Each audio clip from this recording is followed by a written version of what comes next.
Dans cet épisode, nous allons parler des relations amoureuses, du mariage, de l'adoption en Chine, de comment planifier un voyage en Chine, et de cette histoire de caresser la paume de quelqu'un, la paume de la main quand on lui serre la main, qui signifierait que l'on veut coucher avec elle à Taïwan.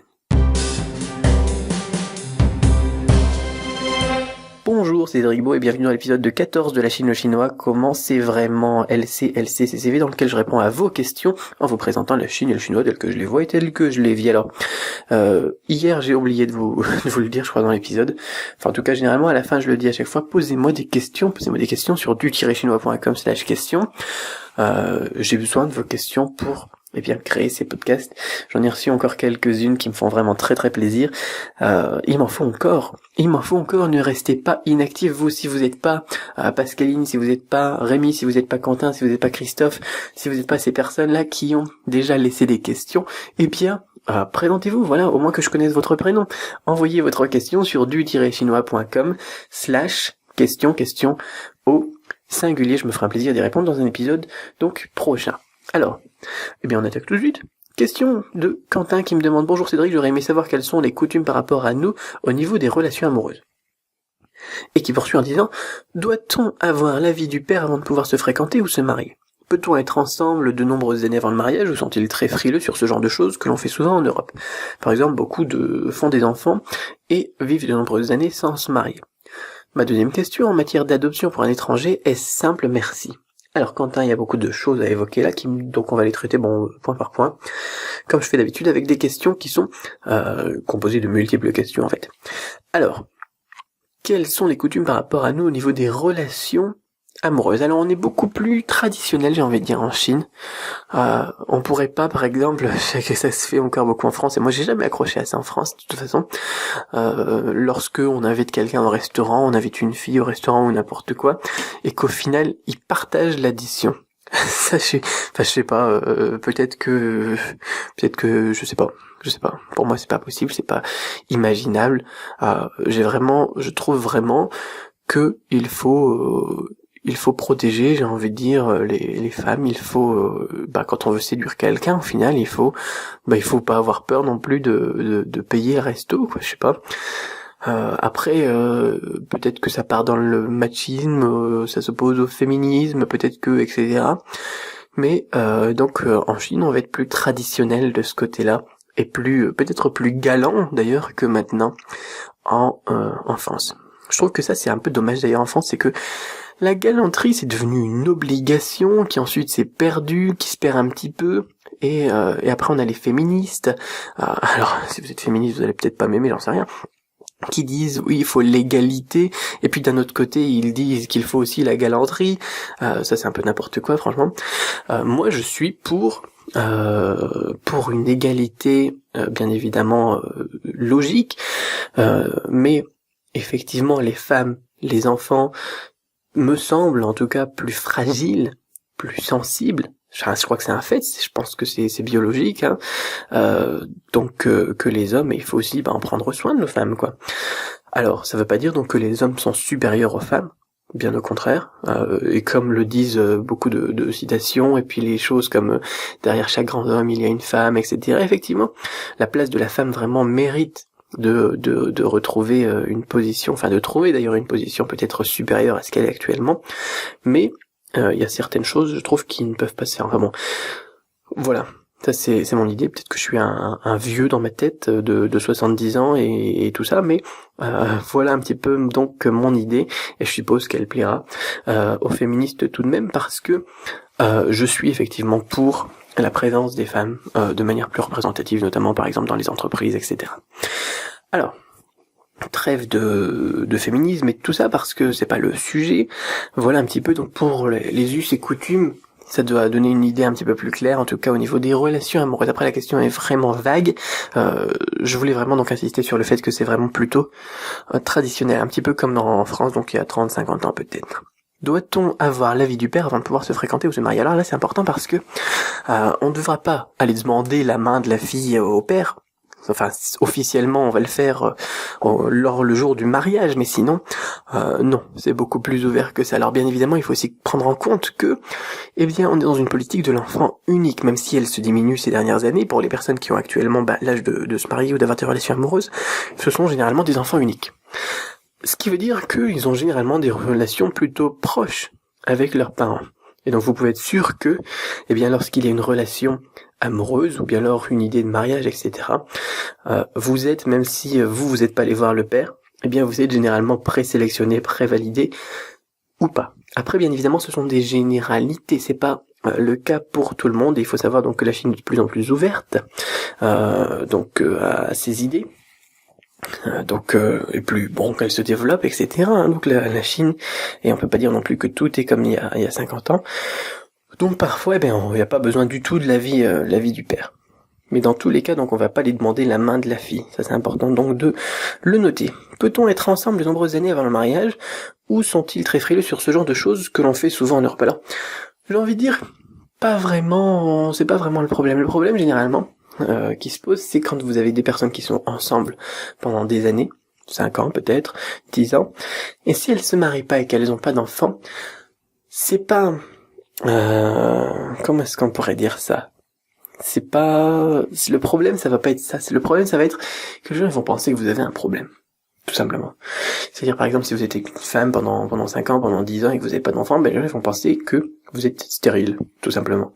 Que vous pouvez pas avoir d'enfants. Ou bien que vous avez un problème quelconque derrière. Et ils vont commencer à s'imaginer des choses, à penser des choses. Je crois que dans l'épisode d'hier, on en parlait d'ailleurs de ces gens qui imaginent des choses quand on dit pas clairement les choses. Donc si vous vous mariez pas, il faut expliquer pourquoi. Il faut expliquer votre point de vue. Je sais qu'il y a des gens qui sont réticents à se marier plus tôt. Et donc, il faut l'expliquer tout simplement. Expliquer votre point de vue à la famille, aux parents, aux amis, un peu à tout le monde. Et leur dire pourquoi est-ce que vous vous mariez pas. Voilà, qu'est-ce qui vous bloque au final? Quel est votre problème? Pour éviter que les gens pensent que votre problème donc vient d'autre part. Qu'est-ce qu'on avait d'autre aussi? Alors par contre, faire des enfants sans se marier, ça c'est pas très bien vu. Ça c'est pas très bien vu. Et c'est pas très logique aussi, parce que quand on fait, après ça dépend aussi, là, c'est des questions, je sais pas si les gens ils vont bien accepter mon point de vue ou pas, mais bon, on s'en fout de toute façon. Moi je dis ce que je pense.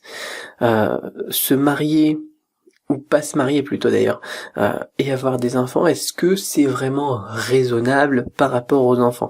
Qu'est-ce que c'est que le mariage? Le mariage, c'est un engagement, c'est une création d'une famille. Au final, c'est pas très compliqué de se marier, on signe un papier et voilà. Et on s'engage donc pour la famille, quoi, tout simplement. Donc si on se marie pas et qu'on fait des enfants en Chine, c'est pas terrible. Après, bien évidemment, on n'a pas les mêmes visions du mariage et de ce genre de lien. On n'a pas l'idée du mariage du Pax, du mariage religieux, etc. en Chine. Non, c'est juste un mariage donc officiel à la mairie et une célébration. On n'a pas toutes ces idées un peu plus compliquées, plus abstraites que l'on a en France. L'idée de se dire je vais pas me marier, je vais faire un Pax, ça serait pas possible en Chine tout simplement. Autant se marier et divorcer après s'il y a un problème ou quoi. Enfin bon.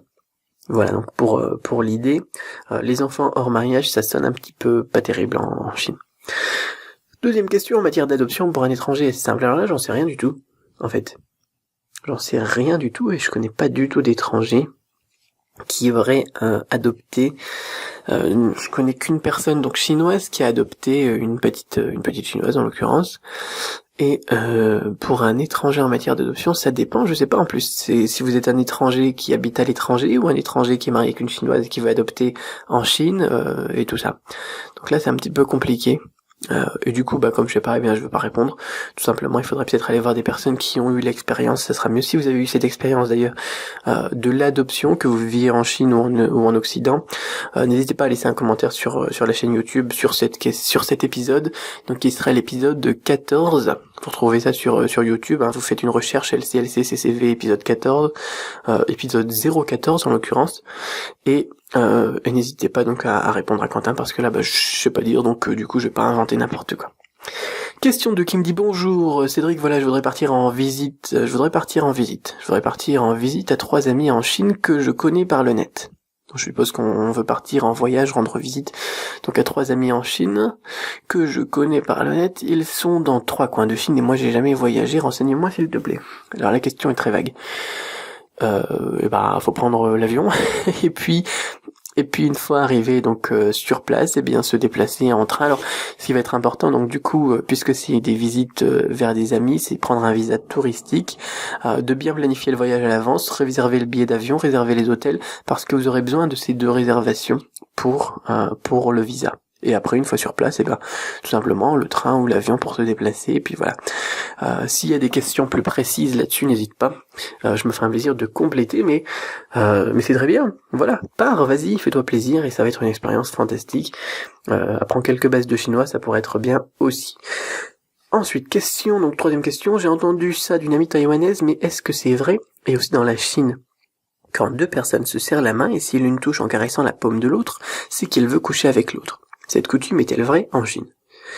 Alors, il y a 2 éléments qu'il faut donc noter là-dessus, c'est l'idée de caresser la main de quelqu'un d'autre quand on lui serre la main. Et donc l'idée donc de serrer la main aussi dans un premier temps.